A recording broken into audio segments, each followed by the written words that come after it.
Hello friends, આજે આપણે બનાવીશું રેસ્ટોરન્ટ સ્ટાઇલ તુરિયા પાત્રાનું શાક.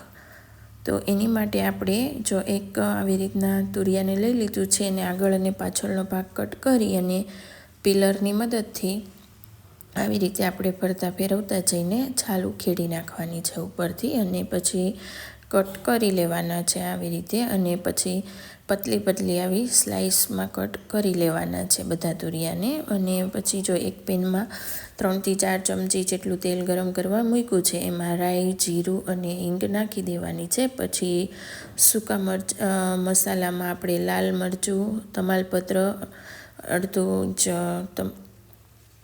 લવિંગ 2 નાખી દેવાના છે અને બધું મિક્સ કરી લેવાનું છે. પછી લીમડાના પાન નાખી દેવાના, આદુ મરચાંની લસણની પેસ્ટ નાખી અને થોડીવાર માટે સતળાવા દઈશું.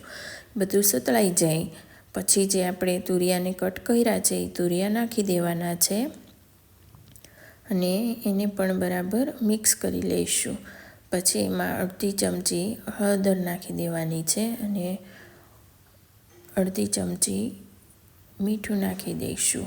પછી બધું બરાબર મિક્સ કરી અને આપણે ઢાંકીને 2 થી 3 મિનિટ માટે ચડવા દઈશું. ત્યાં સુધીમાં આવી રીતે આપણે પાત્રાનો રોલ લઈ લીધો છે, એને કટ કરી લેવાનો છે અને આવી રીતે રોલ કટ કરીને ગોળ પછી પાછો ટુકડા આવા મોટા મોટા કરી લઈશું. આવી રીતે બધા પાત્રા કટ કરી લઈશું. હવે આપણું શાક છે તુરિયા ઘણા ચડી ગયા છે, 80% જેવા તો કૂક થઈ ગયા છે. પછી હવે આપણે આમાં પાત્રાને એડ કરી દઈશું અને બરાબર મિક્સ કરી લેવાનું છે આને.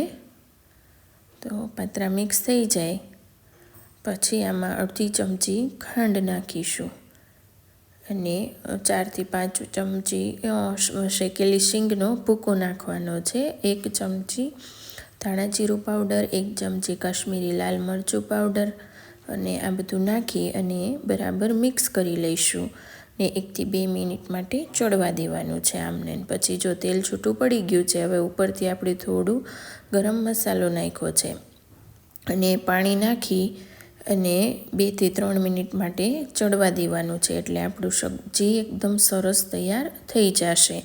આવી રીતે મિક્સ કરીને થોડીવાર માટે ચડવા દઈશું. એટલે તેલ છૂટું પડી ગયું છે. હવે આપણે લીંબુનો રસ નાખી દીધો છે અને ઝીણી સમારેલી કોથમીરને પણ નાખી દીધી છે. એટલે આપણું સબ્જી તૈયાર થઈ ગયું છે. તમે જોઈ શકો છો, તેલ પણ છૂટું પડી ગયું છે. હવે આપણે પ્લેટિંગ કરી લઈશું.